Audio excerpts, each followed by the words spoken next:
Hi everyone, स्वागत है आपका दोबारा से मेरे यूट्यूब चैनल के अंदर। आज जिस डिस्कशन के लिए हम बात करने वाले हैं उस डिस्कशन का उस टॉपिक पे ऑलरेडी बहुत सारे लोगों को हेल्प चाहिए होती है। इवन जब मैं क्रिप्टो में नया था सो मुझे बड़ा कन्फ्यूज़न था कि कैसे क्या करना है, कैसे लॉगिन करें, कैसे ट्रांजेक्शन करें। सो आज मैं आपको एंट्री लेवल से बताऊंगा कि कैसे आपको एक्सचेंज पे आपको क्रिप्टो परचेज करना है। इवन आपको अगर वॉलेट्स में आपको, चाहे वो ट्रस्ट वॉलेट हो चाहे वो मेटामास्क वॉलेट हो, आपको कैसे वॉलेट में आपको ट्रांजेक्शन करना है। सो ये वीडियो स्पेशली उन लोगों के लिए जो क्रिप्टो में नए हैं या जिनको कोई भी क्रिप्टो ट्रेड करना है तो कैसे सेंट्रलाइज एक्सचेंज यूज़ करना है या फिर कैसे आपको वॉलेट यूज़ करना है। सो स्टार्ट करने से पहले एक बार मार्केट का एक बार हाल देख लेते हैं। सो मार्केट ओवरऑल डाउन में है, ठीक है। बीटीसी जो कि साइड में मूवमेंट कर रहा था अराउंड $29,000-30,000, सो वहाँ से गिर के बीटीसी है आज $26,400 के अप्रॉक्स। ऑलमोस्ट सारे कॉइन्स में आपने एक अच्छा खासा करेक्शन देख लिया है। कॉइन्स की बात करूं जिसका नया क्रेज हुआ था, पेपे कॉइन एक अचानक से एक अच्छे स्पाइक के बाद गिरता हुआ नजर आया। बाइनेंस की लिस्टिंग के बाद पेपे पे एक अच्छे प्रॉफिट की उम्मीद सबको थी, एक्सपेक्टेशन सबको थी, बट उस पे पेपे खरा नहीं उतरा, ठीक है। आई वॉज थिंकिंग कि ये एक ज़ीरो किल कर देगा, बट उसमें पेपे सक्सेसफुल नहीं हुआ, ठीक है। पेपे में एक डाउन ट्रेंड इसके बाद आपको देखने को मिला है। सो पेपे ने अपना जो हाईएस्ट था वो 5x04 की सीरीज से गिर के पेपे आज 5x01 की सीरीज पे आ चुका है। सो ये था पेपे के बारे में। पेपे एज अ कॉइन मैं रिकमेंड किसी को भी नहीं करता परचेस करने के लिए, बिकॉज इस कॉइन का कोई फंडामेंटल नहीं है। अगर आप पेपे की वेबसाइट पे भी जाओगे तो भी वहाँ पे लिखा हुआ है this is the meme coin. कुछ भी इस कॉइन पे अगर आप इन्वेस्ट कर रहे हैं तो आप ये मान के चलें कि अगर वो पैसा आपका ज़ीरो भी होता तो भी आपको कोई इस पर फ़र्क ना पड़े, ठीक है। क्योंकि जिन कॉइन का फंडामेंटल नहीं है, जिन कॉइन्स के पीछे बहुत ज़्यादा कुछ नहीं है बैकग्राउंड, मैं उन कॉइन को परचेज करने के लिए आपको कभी भी रिकमेंड नहीं करूँगा। ऑल्दो ये coin short term profit booking के लिए आप फिर भी कंसिडर कर सकते हो, but as a fresh trader मैं आपको रिकमेंड करूँगा कि आप इन कॉइन से बाहर रहें, ठीक है। क्योंकि ये पूरा वेल्स का गेम चलता है इन कॉइन्स पे। सो एज अ फ्रेशर आप इन कॉइन से बाहर रहें, क्योंकि ये या तो आपको हमारे स्टॉक मार्केट में एक कहावत होती है ज़ीरो टू हीरो, ठीक है। ये उसी टाइप के कॉइन है, या तो आपको ज़ीरो से हीरो बना देंगे या तो आपको हीरो से ज़ीरो बना देंगे। सो अपने मेन डिस्कशन पे आ जाते हैं, जिस डिस्कशन पे हम थे। So by the way, market news से पहले मैं आपको एक और अपडेट बता दूं। हमारा जो लास्ट प्रोजेक्ट था जिसके बारे में हम लोगों ने डिस्कशन किया था, जो कि था बिटगट में लेटेस्ट एक अपडेट आया है।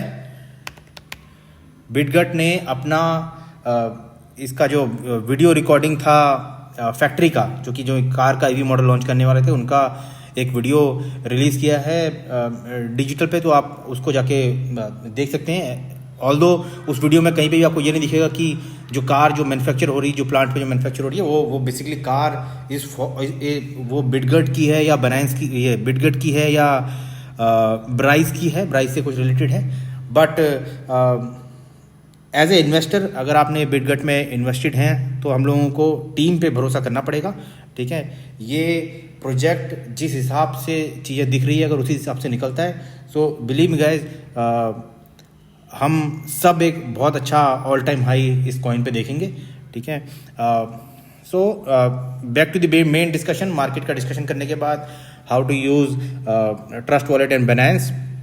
सो फर्स्ट, ट्रस्ट वॉलेट बेसिकली क्या है? ट्रस्ट वॉलेट एक सिक्योर वॉलेट है। मैं सिक्योर नहीं कहूँगा क्योंकि हैकिंग का इशू ट्रस्ट वॉलेट में भी कई बार देखने को मिला है, बट यस, जिसके पास इसकी कीज़ हैं, सो जैसे ही मैं इसमें न्यू वॉलेट क्रिएट करता हूँ, ठीक है, बिना कुछ किए आपको आपका वॉलेट मिल जाएगा। मैं आपको दिखाता हूँ कैसे।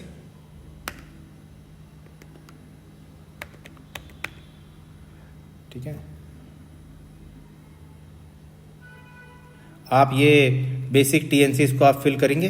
फिल करने के बाद कंटिन्यू करने के बाद see these are your phrases. तो ये फ्रेसेस जिसके पास भी होंगे, ठीक है, ये अकाउंट वो बंदा एक्सेस कर सकता है। बिकॉज क्योंकि ये फ्रेसेस मेरे पास ही हैं, या मैं इन्हें कहीं किसी के साथ शेयर नहीं कर रहा हूँ, या मैं वॉलेट किसी के साथ कनेक्ट नहीं कर रहा हूँ, तब तक आपका वॉलेट सिक्योर है।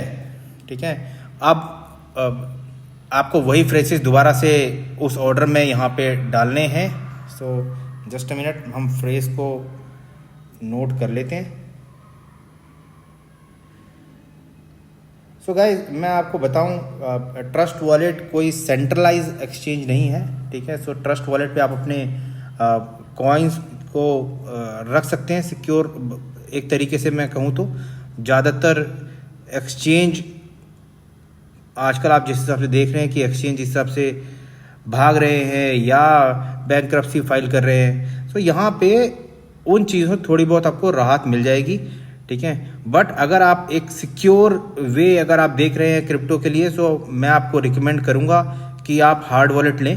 हार्ड वॉलेट अगर आपकी इन्वेस्टमेंट आपको अलाउ करती है, ठीक है, so hard wallet best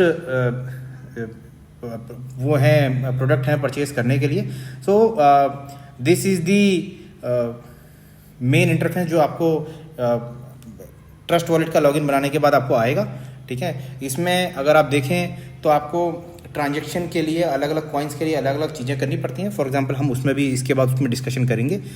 for example अगर मुझे आज की डेट में मैं बात करूं, अगर मेरे को बिटगट एज अ कॉइन परचेज करना है, सो बिटगट आप जैसे ही आप जैसे ही कॉइन मार्केट कैप या कॉइन गेको पे जाते हैं तो आपको नीचे की साइड में आपका इसका स्मार्ट कॉन्ट्रैक्ट मिलेगा। फॉर एग्जांपल इसका BEP अगर 20 है तो ये बाइनेंस चेन पे कॉइन है। सो BEP 20 के केस में BEP 20 के केस में हम लोगों को क्या करना है, आपके पास बाइनेंस का BNB स्मार्ट कॉइन होना चाहिए। इसके लिए आपको सिंपल क्या करना है, आप अगर आपके पास कोई सेंट्रलाइज एक्सचेंज है जिसकी, जैसे कि मैं बात करूं, अगर आपके पास बाइनेंस है तो बाइनेंस में आप BNB परचेज करके BNB को ही आप यहाँ पे BNB स्मार्ट चेन में ट्रांसफ़र कर सकते हैं। सो मैं दोबारा से आपको बता दूं, आपको कोई कंफ्यूज होने की ज़रूरत नहीं है। BNB को अगर आप बाइनेंस से अगर आप सेंड करते हैं तो आप BNB स्मार्ट चेन पे उसको आप रिसीव कर सकते हैं। तो इसमें कोई कन्फ्यूज़न आप मत रखना, क्योंकि इनिशियल इन्वेस्टर इसमें कन्फ्यूज होता है कि मैं BNB स्मार्ट चेन में अलग कॉइन है या BNB अलग कॉइन है। सो आप BNB को BNB स्मार्ट चेन में वहाँ से सेंड कर सकते हैं। जस्ट आपको यहाँ रिसीव करके आपको कॉपी करके आपको बाइनेंस से सेंड करना है। सो अगर आपका बाइनेंस का BNB स्मार्ट चेन कॉइन अगर इसमें है तभी आप BEP 20 कॉइन पे ट्रांजेक्शन मार सकते हैं। सो फॉर एग्जांपल अगर नहीं है तो आप उसको कन्वर्ट कर सकते हैं, बट वो अगेन एक लेंदी प्रोसेस है और उसमें अगेन एक कॉस्ट आपको पे करनी पड़ेगी। ठीक है। सो कमिंग बैक टू, अगर आपको बाइनेंस, ये अगर आपको मैं बोलूँ कि परचेज करना